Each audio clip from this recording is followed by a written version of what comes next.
En esta ocasión, exploraremos la historia y los asombrosos logros de la que podría ser la mayor de las civilizaciones precolombinas de América, la civilización maya. Los mayas crearon una de las civilizaciones más impresionantes del mundo antiguo en el improbable entorno de una selva tropical.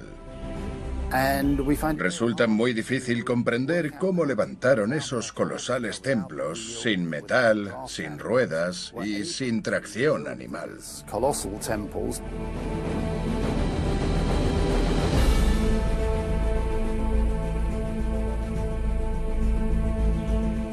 Durante más de 1000 años desde el siglo V después de Cristo aproximadamente, los antiguos mayas prosperaron en Centroamérica como una de las civilizaciones más espléndidas del mundo hasta que la conquista española en el siglo XVI puso fin a su grandeza.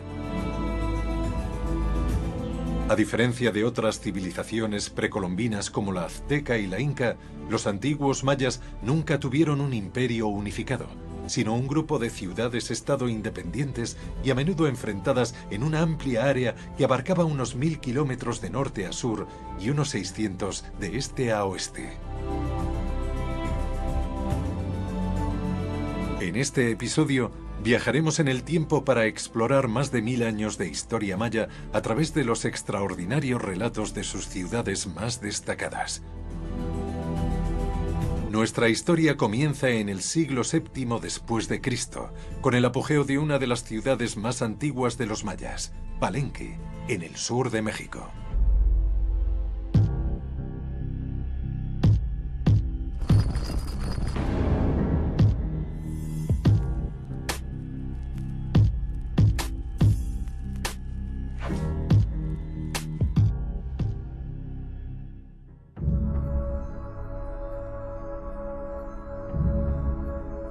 Palenque alcanzó su máximo esplendor durante el siglo VII después de Cristo, cuando casi todos los grandes edificios que conservamos fueron construidos.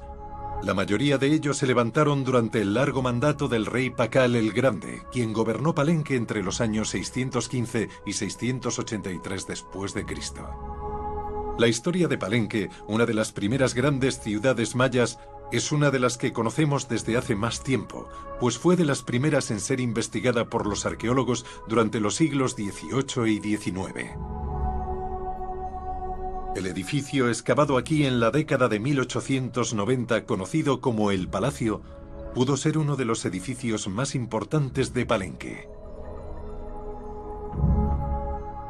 De los edificios públicos concentrados aquí, este era una especie de parlamento. Es probable que el gobernante se reuniera aquí con todos los miembros del palacio para tomar decisiones sobre la ciudad, sobre el reino. Es el lugar que representa el poder y la exclusividad de la élite de Palenque. En el centro del palacio hallamos un gran patio decorado con imágenes de prisioneros de guerra humillados, capturados durante ataques a otras ciudades y traídos aquí casi con certeza para ser sacrificados ritualmente. En las paredes del palacio, las imágenes esculpidas en estuco representan a los poderosos gobernantes de Palenque ataviados con una indumentaria propia de los dioses. Lo vemos en todos sus atributos, en la ropa que usan, en el tocado que llevan. Representan al dios del sol, al dios de la lluvia, al dios de la agricultura. Era una manera de decir que eran los representantes de los dioses aquí en la tierra. Sorprendentemente, pese a que estas imágenes de estuco llevan expuestas a los elementos más de 1300 años, aún quedan pequeños vestigios de los vivos colores originalmente empleados. De hecho, no solo estas imágenes de estuco fueron pintadas, sino que aquí en Palenque y en todo el mundo maya, el aspecto de sus grandes edificios era muy distinto al actual. La maravillosa Meryl Green Robertson trabajó durante 40 años en Palenque y pudo demostrar que hacia el final de la vida en la ciudad, la mayoría de sus edificios públicos estaban pintados de rojo, casi con seguridad de hematita molida, un óxido de hierro extraído de la piedra caliza. Edificios como este, el Templo del Sol, no solo fueron pintados de rojo de arriba a abajo, sino decorados con otros llamativos colores. Construido a finales del siglo VII después de Cristo, destaca en particular por su elevado techo en forma de peine, el cual actuaba como un gigante cartel que anunciaba al rey de Palenque y su cercanía a los dioses. Como era frecuente en edificios mayas, su color más sagrado, un pigmento único conocido como azul maya, se reservaba para los gobernantes y dioses que moraban en los cielos. Pero el templo más famoso de Palenque es el Templo de las Inscripciones. Construido durante el reinado de Pakal el Grande, fue comenzado en el año 675 después de Cristo, cuando el rey de 70 años ya era muy anciano para su tiempo. Hasta el pasado siglo se creía que, al igual que otros edificios singulares, era un mero templo dedicado a la adoración de los dioses. Pero a principios de los años 50, un sensacional descubrimiento del arqueólogo mexicano Alberto Ruz transformó nuestra visión de la importancia del edificio.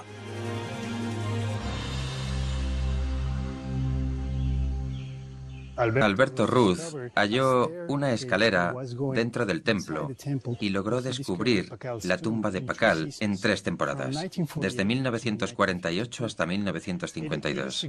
Fue un gran momento, no solo para la arqueología mexicana, sino para la arqueología mundial, pues por primera vez supimos que había tumbas dentro de esos templos. Para evitar que los ladrones accedieran fácilmente a la tumba del rey Pakal, oculta en el templo, los antiguos mayas habían llenado la escalera con 300 toneladas de escombros, motivo por el que los excavadores debieron dedicar hasta 3 años de duro trabajo para llegar a la tumba. Esta resultó ser la más rica y mejor conservada de las halladas en América. Bajo un enorme sarcófago tallado con esmero, yacía el cuerpo del rey Pakal, engalanado con joyas de incalculable valor, incluida una fabulosa máscara mortuoria de jade que cubría su rostro.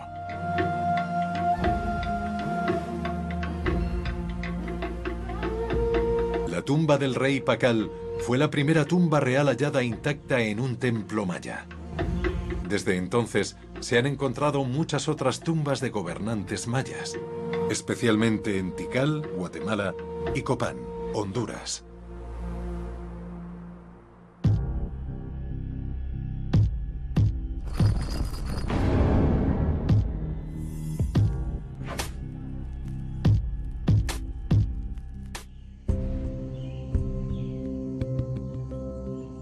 Ubicada en la actual Honduras, Copán era en la antigüedad una ciudad fronteriza de tamaño medio en la frontera sur de la región maya, rodeada de pueblos de distinta civilización. Con una población estimada de 20.000 habitantes, Copán alcanzó su máximo esplendor a principios del siglo VIII después de Cristo, durante el gobierno del rey conocido como Conejo XVIII. La mayoría de los grandes edificios de Copán fueron construidos durante su reinado. Sin embargo, recientemente se descubrió que 2 de los templos construidos por Conejo XVIII contenían tumbas de anteriores reyes de Copán. Este en particular contiene la tumba del primer rey de Copán, conocido como Jacques Cuc-Mo, quien fundó la ciudad en el siglo V después de Cristo.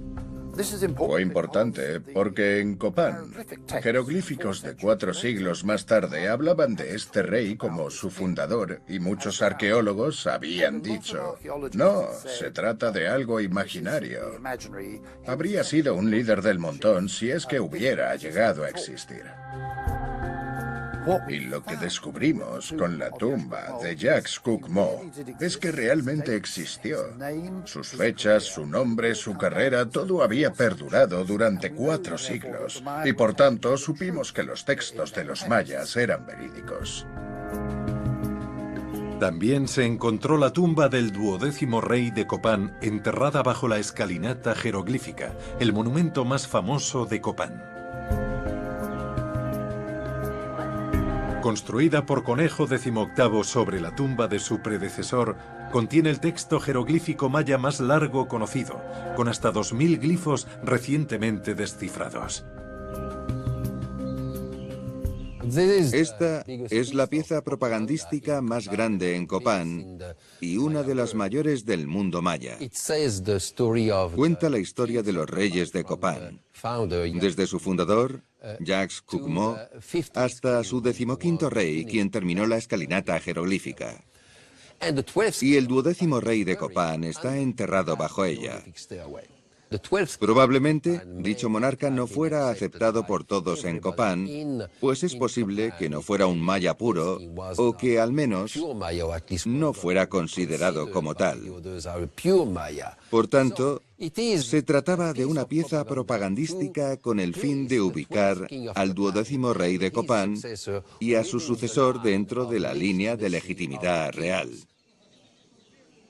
El 13º rey de Copán, al que llamamos Conejo XVIII, fue sin duda el más grande de todos, pero tuvo que lidiar con muchos problemas.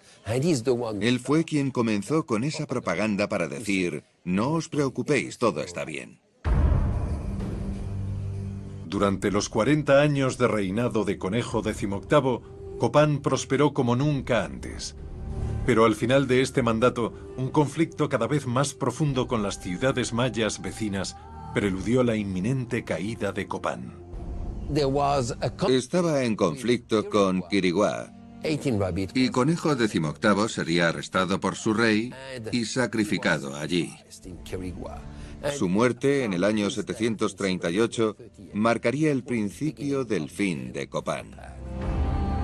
Copán tendría 4 reyes más, pero sus días de gloria pronto llegarían a su fin. No habían pasado ni 100 años de la muerte de Conejo XVIII, cuando poco después del año 800 después de Cristo cayó la gran ciudad-estado de Copán. Nadie sabe con certeza la razón. Entre los posibles motivos se incluyen una guerra civil, la superpoblación, una sequía, la hambruna o una enfermedad. Pero en cualquier caso, la selva no tardaría en ocultar las ruinas de Copán, desaparecidas durante casi un milenio hasta su redescubrimiento. El colapso de la civilización maya clásica sigue siendo uno de los grandes misterios a debate. Hay tantas teorías como arqueólogos mayas. Cierto número de personas pudo haber permanecido allí décadas después de nuestro último registro de presencia real. Por lo que creo que, aunque su historia quedara interrumpida, los mayas siempre han perdurado. Y el motivo de por qué esta civilización se vio truncada o descabezada sigue siendo discutido. Pero no solo cayó Copán, sino que muchas otras grandes ciudades mayas se desmoronaron alrededor del siglo IX después de Cristo, justo después, curiosamente, de alcanzar su mayor poder y esplendor. Pero quizá la más magnífica de todas ellas fuera Tikal, en la actual Guatemala.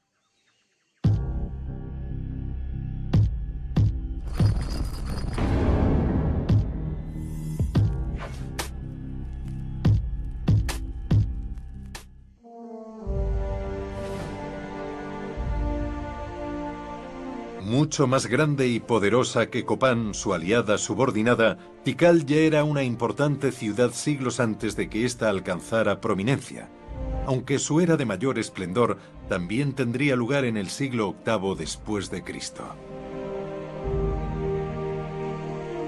4 años antes de la captura y sacrificio de Conejo XVIII en el año 738 después de Cristo, el rey más grande de Tikal, Hasau Chan Kawil, conoció un final mucho más feliz. sepultado con gran pompa y ceremoniosidad bajo el templo más famoso de Tikal, conocido como Templo 1. De hecho, primero construyeron la tumba y luego sobre ella un templo de casi 50 metros. En el santuario de la parte superior, la más cercana al cielo, los sacerdotes mayas realizaban rituales en honor al fallecido rey. En total, el templo se eleva en 9 grandes escalones que simbolizan los 9 niveles del inframundo maya. Y bajo este se hallaba la espléndida tumba del rey, descubierta por los arqueólogos en 1962 a través de un túnel excavado al pie de la escalera principal. Además del Templo 1, hallamos otros 5 templos piramidales en Tikal, así como miles de edificios más pequeños. El magnífico Templo 2, por ejemplo, frente al Templo 1, cruzando la plaza principal de Tikal, fue erigido en honor a la esposa del rey, Hasau Chan Kawil. Repartidos a lo largo de la extensa ciudad de Tikal, los espectaculares techos de sus muchos y grandiosos templos, de menos de un siglo de diferencia entre ellos, se elevan hoy majestuosos sobre la selva tropical.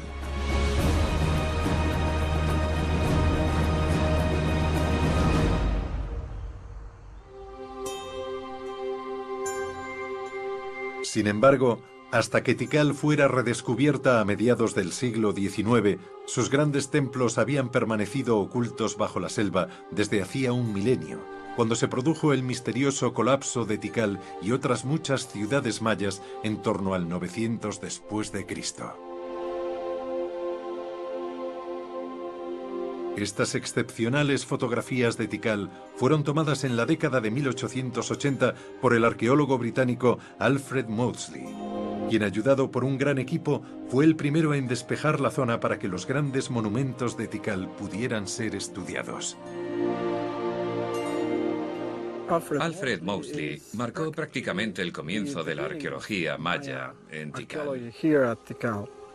Existen casi 3.000 estructuras arqueológicas identificadas como parte del área principal de la antigua ciudad de Tikal. Sin duda, el de Guatemala es el sitio arqueológico más grande de todos, clave en la historia de la civilización maya. La cantidad de gente concentrada aquí en aquella época se estima en aproximadamente 70.000 personas, o quizá más. Había comerciantes, había guerreros, había campesinos y había distintos tipos de artesanos trabajando para la élite. Los mayas permanecieron aquí durante más de 1.200 años, lo cual es indicativo de cuánto prosperaron. Dada la extraordinaria cantidad de tiempo en que Tikal había florecido, su repentino final resulta más que misterioso. Escondido bajo la envolvente selva, el Templo 3, aún sin excavar en gran parte, fue el último edificio construido en Tikal en el año 810 después de Cristo. Con una altura de 55 metros, su magnífico techo en forma de peine proclamó una vez con orgullo la supremacía del gobernante que lo creó. Sin embargo, casi tan pronto se construyó el templo, el poder de la gran ciudad de Tikal comenzó a desmoronarse. Abandonada apenas unas décadas después, la ciudad desierta de Tikal comenzó a ser devorada por la selva. Ese abandono no se produjo solamente en Tikal, sino en muchas otras ciudades. Hasta hace varios años, los arqueólogos y antropólogos trataban de explicar el colapso maya en términos de una sola causa: un terremoto, una enfermedad, una guerra. Pero ahora, con las evidencias arqueológicas, epigráficas y de diversas fuentes, entendemos su caída como una combinación de varios factores. No obstante, se cree que la más importante de las causas del colapso maya fue la ambiental. Ahora podemos afirmar con certeza que había más mayas que nunca, viviendo en más ciudades que nunca, más comprimidos en el paisaje que nunca. Por ende, se ejerció un inmenso estrés sobre el entorno y el sistema económico. Mi sospecha es que hubo un punto de inflexión. Y bien pudo ser una serie de sequías a finales del siglo VIII y comienzos del siglo IX, lo cual hizo que algunas de estas ciudades dejaran de ser habitables para los niveles de densidad y complejidad que habían alcanzado. Una de las principales causas de esas sequías pudo ser la deforestación. Extensas áreas despejadas para cultivar alimentos para Tikal y otras grandes poblaciones, además de proveer leña y materiales de construcción. Al parecer, los mayas de las grandes ciudades de Tikal, Copán y Palenque pudieron haber sido víctimas de su propio éxito, y sus grandes ambiciones habrían dejado de ser sostenidas por su entorno. Curiosamente, el colapso maya del siglo IX después de Cristo solo afectó a las ciudades de las regiones mayas del sur y del centro. Las ciudades mayas del norte de Yucatán, en el actual México, lograron sobrevivir un poco más, como por ejemplo la hermosa ciudad de Uxmal.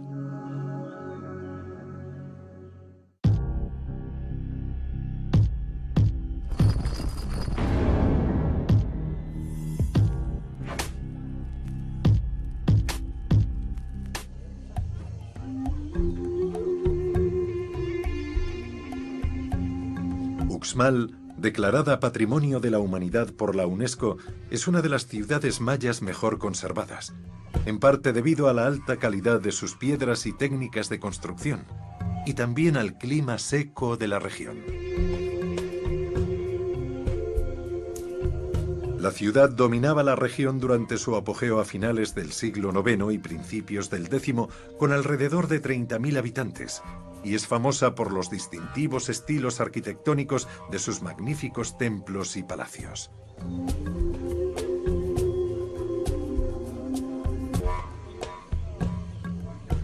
El llamado Palacio del Gobernador, de casi 100 metros de largo y 15 de ancho, ejemplifica su estilo con un mosaico de patrones geométricos a lo largo de su fachada, intercalados con vívidas máscaras de dioses mayas. Está decorado con el friso más largo de mosaicos de piedra de la zona maya. No sabemos cuál sería su función, pero es el candidato más probable como Palacio de los Reyes de Uxmal. Elevado sobre una gran plataforma para dominar la ciudad, se estima que 500.000 de toneladas de tierra y rocas debieron de ser desplazadas para crear la base sobre la que se erige el Palacio del Gobernador.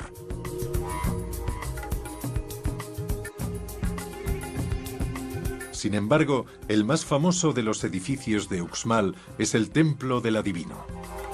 Con más de 30 metros de altura y una forma inusualmente ovalada, cuenta con un legendario significado incluso para los mayas de hoy en día, como explica el director de Uxmal. Es una gran satisfacción para mí trabajar en Uxmal, primero porque soy heredero de esta cultura, soy maya. Los que habitaron y construyeron aquí fueron nuestros ancestros. El Templo del Adivino está relacionado con una leyenda que ha permanecido de manera oral de generación en generación hasta nuestros días. En la ciudad vivía una vieja hechicera que tuvo un hijo, un enano muy inteligente, y el enano asume el poder de Uxmal. Mandó a construir el Templo del Adivino en una sola noche. Y obviamente el Templo del Adivino, se construyó en un largo periodo de tiempo. La base del templo es del año 400 a.C. Y bueno, y tenemos periodos, otras subestructuras que se construyeron en el año 600, en el año 810 después de Cristo. Y bueno, y la última fase que es el año 950 después de Cristo. Pues es un edificio que se construyó durante un muy largo periodo de tiempo.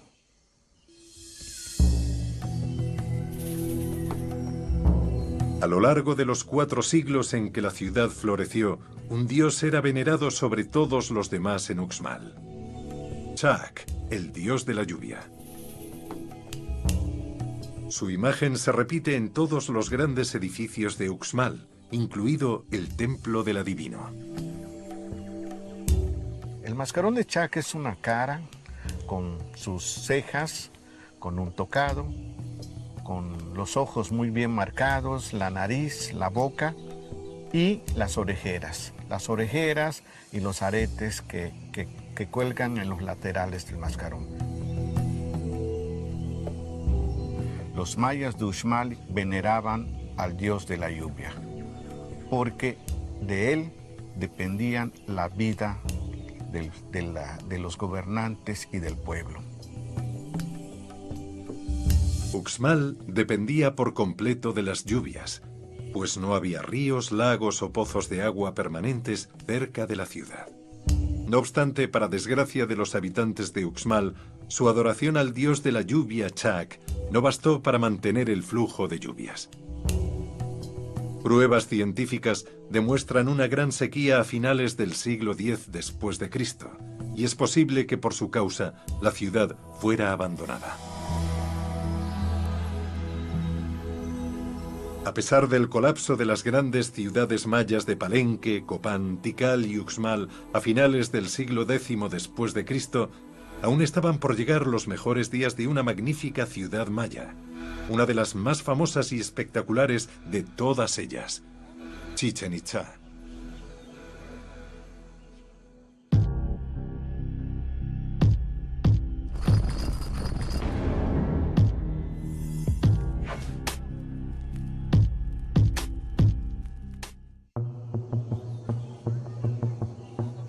Durante gran parte de los siglos X, XI y XII después de Cristo, Chichén Itzá era la ciudad maya más grande y poderosa que quedaba, con una población de hasta 50.000 personas.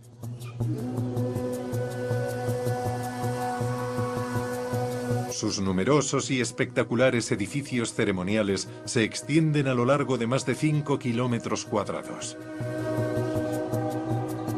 Pero el más famoso de todos se halla en pleno centro de la ciudad, el templo de Kukulcán o serpiente emplumada en idioma maya, también conocido como el castillo. El castillo es uno de los monumentos más importantes del sitio porque representa el centro del universo para el mundo maya. Es el lugar donde confluyen las energías del inframundo y del mundo celeste en el plano de los hombres. Kukulcán es el dios más importante en la cosmovisión maya. Según los mitos, Kukulcán baja al inframundo y ahí le roba a las hormigas el maíz blanco y amarillo con el cual va a hacer una pasta y de la cual va a formar al ser humano. También en su viaje al inframundo trae los huesos de los antepasados, trae el tiempo y por ello el calendario. Entonces podríamos decir que el castillo es un monumento dedicado al tiempo, al cosmos. Al igual que casi todas las culturas antiguas, la maya dependía esencialmente de la agricultura para sostener su civilización, y en consecuencia era de vital importancia calcular con precisión las estaciones anuales. Por ello es que llevaban un cómputo muy exacto de los ciclos solares, de la luna, de Venus y de algunos otros astros en el cielo. Elevado sobre 9 plataformas que representan los 9 niveles del inframundo maya, el templo en la cima del castillo era el lugar donde se hacían las observaciones del Sol y otros cuerpos celestes. Simbólicamente, cada una de las 4 escaleras hasta el templo tiene 91 escalones. 91 multiplicado por 4 es 364. Y si sumamos ese último escalón o plataforma sobre el que se erige el templo, el resultado es 365, el número de días del año solar. En el caso del castillo, sus orientaciones astronómicas permiten registrar equinoccios y solsticios. Sin embargo, para tener una mayor precisión construyeron el famoso observatorio o caracol, en el cual se registran de una manera más precisa los pasos equinocciales y solsticiales.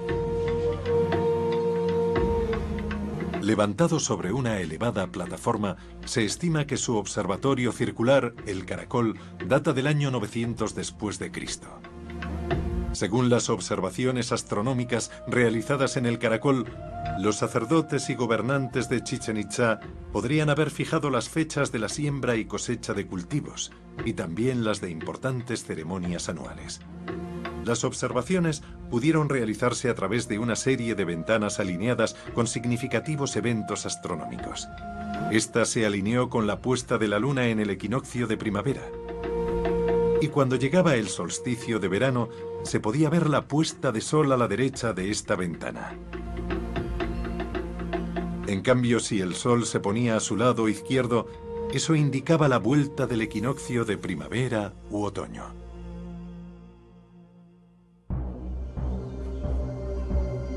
Para su época, los mayas eran grandes astrónomos, capaces de identificar con precisión el cambio de las estaciones. Pero había un lado mucho más oscuro en su determinación por asegurarse unas buenas cosechas. En lo alto de cada una de las puertas principales del observatorio, vemos las máscaras del dios de la lluvia, Chak, de cuyos caprichos dependía también su agricultura. Con el fin de persuadir a Chak para mantener el flujo de lluvias y evitar desastrosas sequías, los sacerdotes mayas realizaban numerosos y macabros sacrificios humanos. Muchas de las víctimas eran arrojadas al llamado cenote sagrado. Los investigadores, arqueólogos, han encontrado sacrificios humanos. Se había supuesto que solamente eran doncellas, pero los restos óseos nos hablan de que había hombres, mujeres, niños, ancianos de todas las edades, no necesariamente doncellas vírgenes. Además de estos sacrificios humanos para evitar la sequía, se cree que los mayas realizaban muchos más para mantener el sol en el cielo. Uno de sus grandes temores era que el sol no volviera a salir por haber sido atrapado en el inframundo. Para evitarlo, dicen que practicaban el juego de pelota, considerado más bien un ritual sagrado y practicado en los campos de juego que encontramos en casi todas las ciudades mayas, como este de Uxmal y este en Copán. Estos campos eran diseñados de múltiples formas y tamaños, pero el gran juego de pelota de Chichén Itzá es sin duda el mayor de todos. Las reglas del juego son inciertas, pero todo apunta a que dos equipos jugaban con una gran pelota de goma alineados en las mitades de la cancha que separaban los anillos del centro, simbolizando el centro del universo.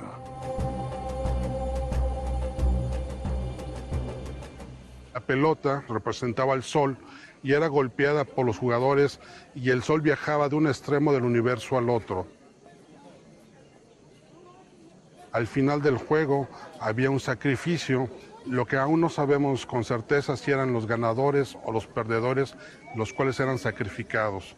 Posiblemente el que era sacrificado era el ganador, porque era un privilegio ir a morar con los dioses en ese paraíso prometido. En los paneles del juego de pelota podemos observar cómo hay dos grupos de guerreros con un capitán decapitado al capitán del equipo contrario y se le ve portando la cabeza y el cuchillo con el cual ha sacrificado al capitán del equipo contrario. Y ese capitán sale en chorros de sangre en forma de serpiente. Una representación de lo sangrientos que podían ser los sacrificios humanos del juego de pelota la encontramos en la plataforma de los cráneos, junto al gran juego de pelota. Aquí se cree que los sacerdotes mayas no solo colocaban las cabezas de los jugadores decapitados, sino de numerosos cautivos y prisioneros de guerra sacrificados al mismo tiempo. La decapitación era un método de sacrificio, y sabemos que extraer el corazón era otro. Echaban a la víctima hacia atrás sobre un altar y con un cuchillo cortaban justo debajo de la caja torácica. El sacerdote podía entonces alcanzar la cavidad torácica y usar un cuchillo afilado para cortar los vasos sanguíneos y extraer el corazón. La extirpación del corazón y de la cabeza era una forma de comunicarse con los dioses ofrendándoles sangre. Aparentemente satisfechos por la ofrenda de sangre de las víctimas sacrificadas, los dioses mayas mantenían el sol en el cielo, brillando sobre el poderío de Chichén Itzá. Chichén Itzá conservó su fuerza durante un par de siglos aproximadamente, pero a principios del siglo XIII había entrado en declive y pronto sería abandonada al igual que las antiguas Palenque, Copán, Tikal y Uxmal. Los gloriosos días de los antiguos mayas habían llegado a su fin 300 años antes de que la conquista española sellara el destino de las escasas ciudades mayas restantes. Una de las pocas que aún prosperaban cuando los conquistadores españoles llegaron a principios del siglo XVI era Tulum, en la costa caribeña de la península de Yucatán.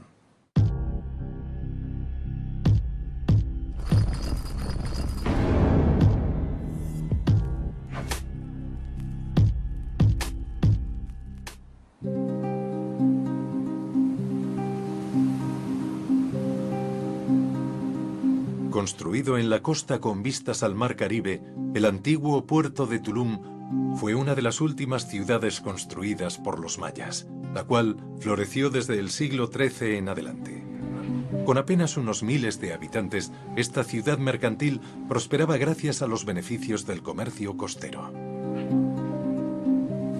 Era uno de los muchos puertos que existían a lo largo de la costa. Núcleos del comercio internacional en canoa, que en la época del viaje de Colón sabemos que llegaban hasta lo que es hoy en día el actual Canal de Panamá. Era un comercio muy intenso. Oro, algodón, conchas, obsidiana, turquesa, piedras verdes, cerámica. Desde esta costa salía todo tipo de mercancía y utilizaban canoas hechas a partir de una sola pieza de un árbol. Los españoles que llegaron en el siglo XVI apuntaron que en estas canoas se embarcaban al menos 35 personas. Nos rodea el segundo arrecife de coral más grande del mundo, el arrecife mesoamericano, el cual es bastante irregular. Algunos arqueólogos creen que el castillo de Tulum funcionó también como faro porque tiene dos aberturas y si encendían una hoguera dentro, los marineros podrían ver esos dos puntitos rojos desde el mar, alinear sus canoas para sortear el arrecife y llegar a salvo a la ciudad. Pero el gran arrecife de coral pudo haber ayudado a proteger la ciudad inicialmente ante la llegada de los españoles en el siglo XVI. El conquistador Juan de Grijalva, uno de los primeros en descubrir México, navegó con una flota de 4 barcos a lo largo de la costa en 1518. Pero a pesar de ver Tulum, continuó navegando. Probablemente consideró demasiado arriesgado atracar allí al ver las olas romper sobre ese irregular arrecife de coral. Navegaron por estas costas, pasaron con su barco y vieron esta bulliciosa ciudad. La descubrieron como blanca y muy activa y la compararon con Sevilla, con la Sevilla de esa época. Aunque Tulum escapó en un principio de los conquistadores españoles, no lo haría por mucho tiempo. En apenas décadas, la ciudad quedaría abandonada, y no por un ataque español, sino como resultado probablemente de las enfermedades que habían portado del viejo mundo, como la viruela, la fiebre tifoidea y el sarampión. Los mayas no resistían de manera natural a estas enfermedades y en algunas zonas hasta el 90% de su población falleció. Los mayas que no habían sucumbido a las enfermedades podían ser fácilmente sometidos por las armas. Y a mediados del siglo XVI, los españoles ya estaban al borde de conquistar casi toda la región maya, desde Yucatán en el norte hasta las tierras altas de Guatemala hacia el sur. Hoy, la mejor conservada de estas antiguas ciudades mayas que se interpusieron a la embestida española es Mixco Viejo.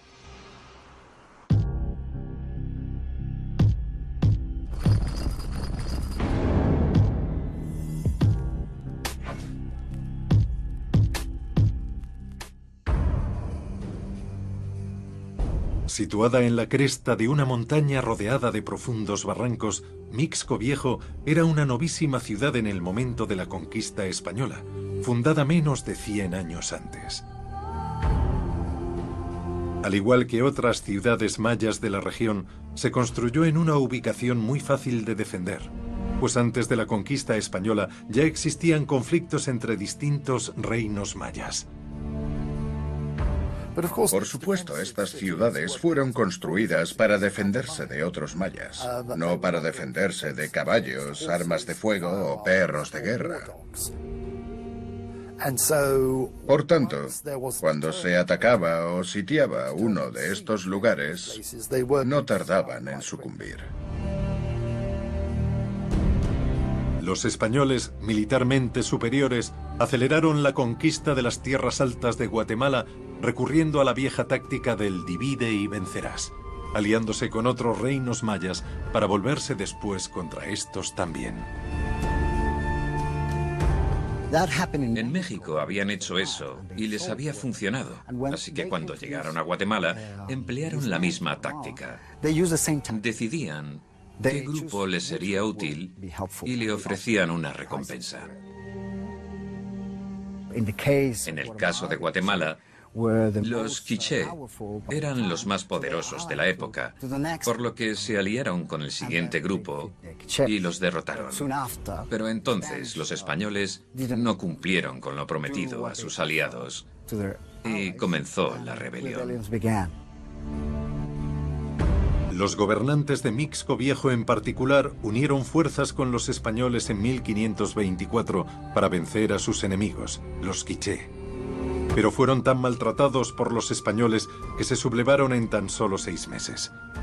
Sin embargo, su rebelión no tardaría en ser aplastada, y en la década de 1550 casi todos los antiguos reinos mayas en Guatemala y México habían sido conquistados. Pero sorprendentemente, una última fortaleza de los antiguos mayas, protegida por cientos de kilómetros de selva circundante, permanecería fuera del alcance de los españoles durante otros 150 años. La isla de Nojpetén, en el lago Petén Itzá, hoy conocida como Flores.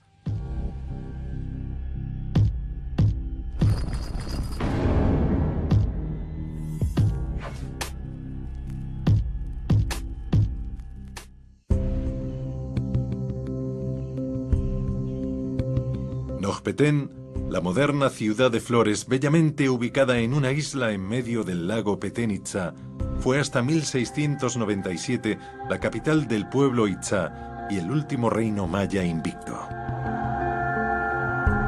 Rodeada por una zona selvática prácticamente impenetrable, Nojpetén extendió en más de un siglo la supervivencia de cualquier otra gran ciudad maya.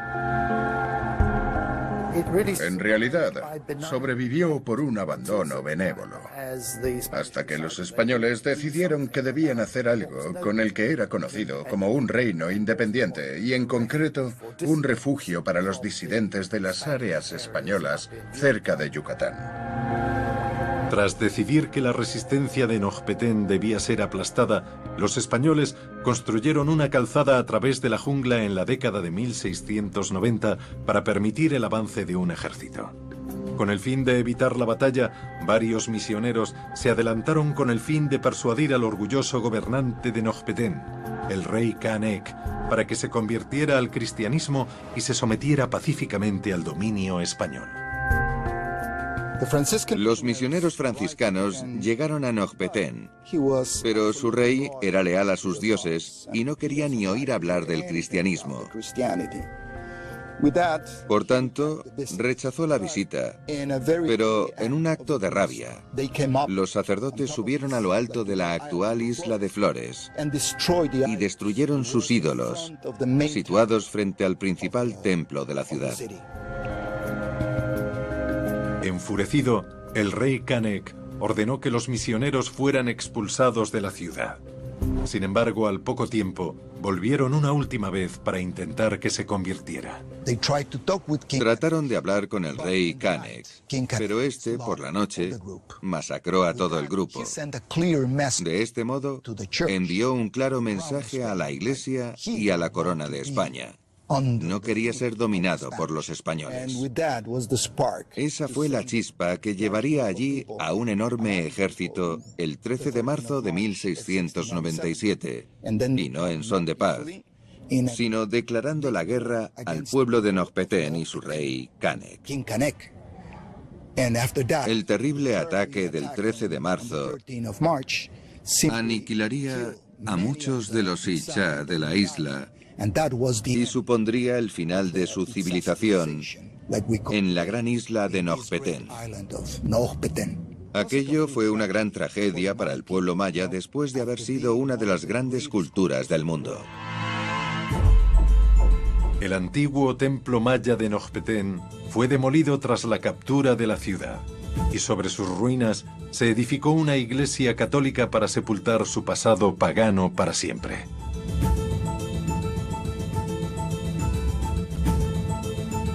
A pesar de la aplastante victoria de los conquistadores españoles y su religión cristiana, siglos después, las creencias religiosas mayas perduran hoy en día entre los descendientes actuales de los antiguos mayas. Por ejemplo, en las ruinas de Mixco Viejo en las tierras altas de Guatemala, indígenas mayas aún acuden a los templos de sus antepasados para rezar. La cultura no desaparece de un día para otro. La cultura prevalece en el tiempo. Y un ejemplo es que Mixco Viejo y otros lugares como este siguen vivos. La gente viene aquí para orar frente a su lugar de origen, el lugar del que provienen. Es algo que sigue vivo para ellos.